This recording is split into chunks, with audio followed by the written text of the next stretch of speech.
Good morning to all of you.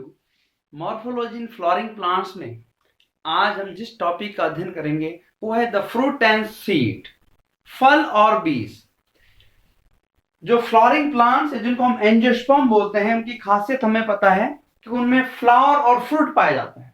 ये उनकी special features होता है जो एंजियोस्पर्म का। जिम्नोस्पर्म में ओनली सीड पाए जाते हैं, पर एंजियोस्पर्म में सीड के अलावा फ्लावर भी पाए जाते हैं और बाद में उस फ्लावर में जो ओवरी होती है वो फ्रूट में कन्वर्ट भी हो जाती है। मींस फ्रूट एंड फ्लावर जो है एंजियोस्पर्म, ये जिनको हम आवर्त बीजी कहते हैं, उनका मेन कैरेक्टर फीचर है। सीड तो जिम्नोस्पर्म का भी है। जो ओवरी से फ्रूट बनता है, जो हमारा गाइनोशियम या का एक जो यूनिट होती है पिस्टिल और कार्पेल, उसकी जो ओवरी है, ये इस ओवरी के अंदर ओव्यूल लगे हैं। ये ओवरी है, ये ओवरी बाद में क्या बनाती है? फ्रूट बनाती है। जो ट्रू फ्रूट, जिसको हम सत्य फ्रूट कहते हैं, वो ओवरी से ही बनता है, जिसको हम ट्रू फ्रूट कहते हैं। फॉल्स फ्रूट, कुछ फ्रूट ऐसे होते हैं जिसमें ओवरी के अलावा मीन्स अंडा से के अलावा दूसरे पार्ट भी फ्रूट को बनाने में काम आते हैं। उस फ्रूट को हम फॉल्स फ्रूट कहते हैं। एग्जाम्पल के लिए जो एप्पल है, सेब है, उसमें जो थैलेमस है, पुष्पासन, जो नीचे थैलेमस है, वो क्या करता है? फ्रूट डेवलपमेंट में हेल्प करता है। मींस फ्रूट का मेन पार्ट बना देता है थैलेमस। उस फ्रूट को हम फास्ट फ्रूट कहते हैं। और जो फ्रूट प्योरली ओवरी से बने हैं उनको हम क्या कहते हैं? ट्रू फ्रूट कहते हैं। एग्जाम्पल के लिए ये आम है, ये एक ट्रू फ्रूट का एग्जाम्पल है, क्योंकि ये जो इसका खाने वाला भाग है, जो मेन फ्रूट पार्ट है, ओवरी से बना है। जो फ्रूट है उसकी जो भित्ति होती है उसको हम पेरिकार्प कहते हैं, फल भित्ति। पेरिकार्प 3 प्रकार की होती है, 3 उसके पार्ट होते हैं: एपिकार्प, बाइफल भित्ति, मीजोकार्प, मध्य फल भित्ति और एंडोकार्प, अंत फल भित्ति। ये नॉर्मल एक हमारे पास एक फ्रूट है जिसमें एपिकार्प, मीजोकार्प और एंडोकार्प को हम देख सकते हैं। कुछ फ्रूट पार्थेनोकार्पिक फ्रूट होते हैं, ऐसे फ्रूट जो बिना फर्टिलाइजेशन के उनका डेवलपमेंट हो जाता है। बिना फर्टिलाइजर, बिना निषेचन के, मेल और फीमेल गैमेट नहीं मिले और फ्रूट। पार्थेनोकार्पिक फ्रूट ऐसे फ्रूट जिनका जो डेवलपमेंट होता है, फ्रूट डेवलपमेंट बिना निषेचन के हो जाता है। मींस मेल और फीमेल गैमेट नहीं बने, मींस एम्ब्रियो भी कहां से बनेगा? क्योंकि निषेचन ही नहीं हुआ, लेकिन फ्रूट डेवलपमेंट हो गया। उन फ्रूट्स को हम पार्थेनोकार्पिक फ्रूट कहते हैं।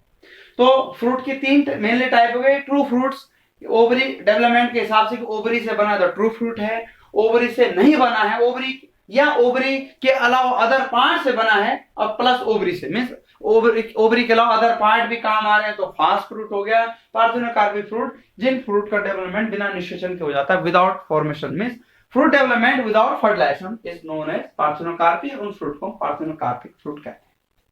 सेकंड है ओव्यूल, सीड। सीड किससे बनते हैं? ओव्यूल से बनते हैं। जो फ्रूट के अंदर जो हम ओवरी के अंदर जो ओव्यूल होते हैं वो क्या करते हैं? सीड बनाने में हेल्प करते हैं, सीड बनते हैं उनसे। बीज, जो कि नेक्स्ट जनरेशन को बनाने में जिसकी मुख्य भूमिका होती है, वो क्या होते हैं? सीड होते हैं, जिसको हम बीज कहते हैं।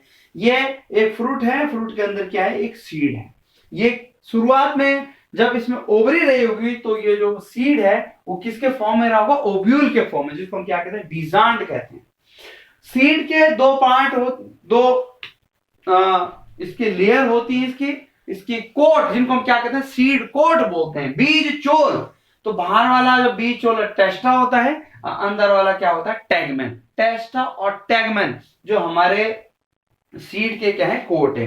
ये जो इंटेगुमेंट्स होते हैं, अध्यावरण होते हैं बीजांड में, वही अध्यावरण सीड कोट में बदल जाते हैं और हमारा पूरा ओव्यूल किसमें बदलता है? सीड में बदलता है। सीड 2 प्रकार के होते हैं, डाइकोटिलिडन्स और मोनोकोटिलिडन्स। कोटिलिडन्स के हिसाब से, बीज पत्र के हिसाब से बीज 2 प्रकार के होते हैं। द्विबीजपत्री, जिनको हम डाइकोटिलिडन्स बोलते हैं, जिनके भ्रूण में 2 बीजपत्र, 2 कोटिलिडन्स पाए जाते हैं, और एक बीजपत्री जिनके भ्रूण में केवल 1 बीजपत्र या 1 कोटिलिडन्स पाए जाते हैं। कोटिलिडन्स के हिसाब से 2 प्रकार के हैं, लेकिन एक सीड का जो क्लासिफिकेशन का क्राइटेरिया है, जो उनको डिवीजन का क्राइटेरिया है, वो एंडोस्पर्म भी है। कुछ सीड अगर हम डायकोटिलेडोनस के अंदर की बात करें फिलहाल, कुछ सीड क्या होते हैं, एंडोस्पर्मिक होते हैं, भ्रूणपोषी। मींस मैच्योर सीड में जब सीड मैच्योर होता है तब भी उसमें एंडोस्पर्म या भ्रूणपोष पाया जाता है, उन सीड को हम एंडोस्पर्मिक सीड कहते हैं। दूसरे हैं नॉन, जैसे कैस्टर का सीड एंडोस्पर्मिक सीड है, क्योंकि जब मैच्योर सीड मैच्योर है तब सीड पूरी तरह से मैच्योर हो गया है, उसमें क्या है, एंडोस्पर्म भ्रूणपोष पाया जा रहा है। और नॉन एंडोस्पर्मिक सीड, जब सीड मैच्योर हो चुका है तो उसमें एंडोस्पर्म नहीं है। हमें पता है एंडोस्पर्म क्या करता है, भ्रूण डेवलपिंग जो एम्ब्रियो है उसको खाना देने में हेल्प करता है। तो जब ये नॉन एंडोस्पर्मिक सीड है उसमें जो है कॉटिलिडन्स में भोजन जमा रहता है, संचित रहता है, क्योंकि एंडोस्पर्म वहां पे मैच्योर सीड में एंडोस्पर्म खत्म हो जाता है, स्टार्टिंग में रहता है, लेकिन जैसे सीड का डेवलपमेंट होता है तो एंडोस्पर्म खत्म हो जाता है। उन सीड को हम नॉन एंडोस्पर्मिक सीड या अभ्रूणपोषी बीज कहते हैं। उन बीजों में जो खाना संचित होता है कहाँ होता है, कॉटिलिडन्स में जो है पोषण न्यूट्रिशन जो सीड के लिए होता है वो संचित होते हैं, या आगे जो जर्मिनेशन होना है सीड का।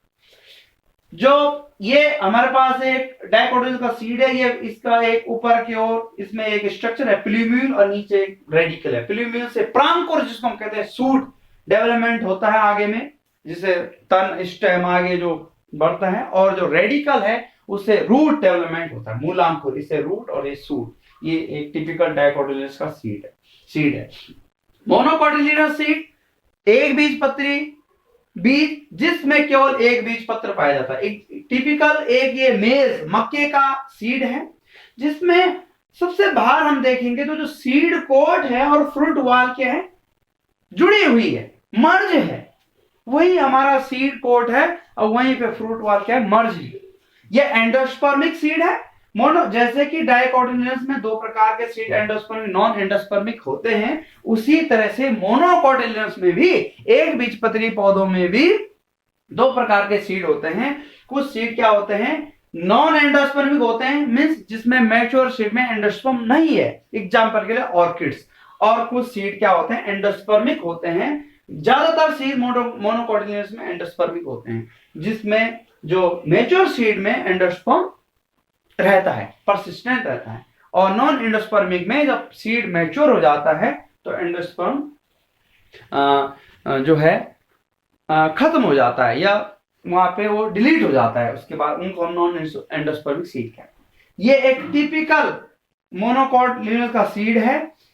इसमें हम देखें ये एंडोस्पर्म है, एंडोस्पर्मिक सीड है ये।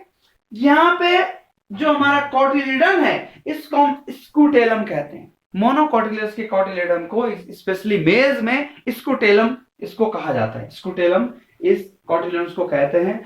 और ये जो प्लूम्यूल और रेडिकल है इस ये बाहर से कवर्ड रहते हैं, प्लूम्यूल कोलेक्टाइल और जो हमारा रेडिकल है कोलाराइजा से कवर्ड रहते हैं। ये स्पेशल फीचर है मोनोकोटिलिडन्स के बीज का। और जो एंडोस्पर्म है और कोटिलिडन्स को सेपरेट करने में एलरोन लेयर जो है हमारे एंडोस्पर्म और जो कोटिलिडन है जिसको हम स्कूटेलम कहते हैं उसको सेपरेट करते हैं। तो ये टिपिकल मोनोकोटिलिडन का सीड है जिसमें केवल एक कोटिलिडन है जिसको हम स्कूटेलम कहते हैं। तो आज के वीडियो में हमने फ्रूट, उसके types, true fruit, fast fruit या और तीसरा जो पार्थेनोकार्पिक फ्रूट के बारे में पढ़ा। सीड जो डाइकोटिलेडोनस हैं, द्विबीजपत्री बीज, उसके अंदर भी दो प्रकार के कि कुछ एंडोस्पर्मिक होते हैं जिनमें भ्रूणपोष परसिस्टेंट रहता है जब मैच्योर सीड में, कुछ अभ्रूणपोषी होते हैं जिनको हम नॉन एंडोस्पर्मिक कहते हैं जिसमें जो भ्रूणपोष है वो खत्म हो जाता है जब मैच्योर सीड में, परिपक्व बीज में। और मोनोकोटिलिडन्स के अंदर भी हमने दो प्रकार के एंडोस्पर्मिक और नॉन एंडोस्पर्मिक सीड पढ़े और उनका स्ट्रक्चर, स्पेशली डाइकोट और मोनोकोटिलिडन्स का स्ट्रक्चर पढ़ा कि किस तरह से द्विबीजपत्री पौधों में दो कोटिलिडन्स पाए जाते हैं और एक बीजपत्री पौधों में एक कोटिलिडन्स पाया जाता है जिसको हम स्कूटेलम भी कहते हैं। तो अगर आपको ये वीडियो अच्छा लगा तो वीडियो को लाइक करें, चैनल बायोलॉजी विद राहुल मेहर को सब्सक्राइब करें। Thanks for today.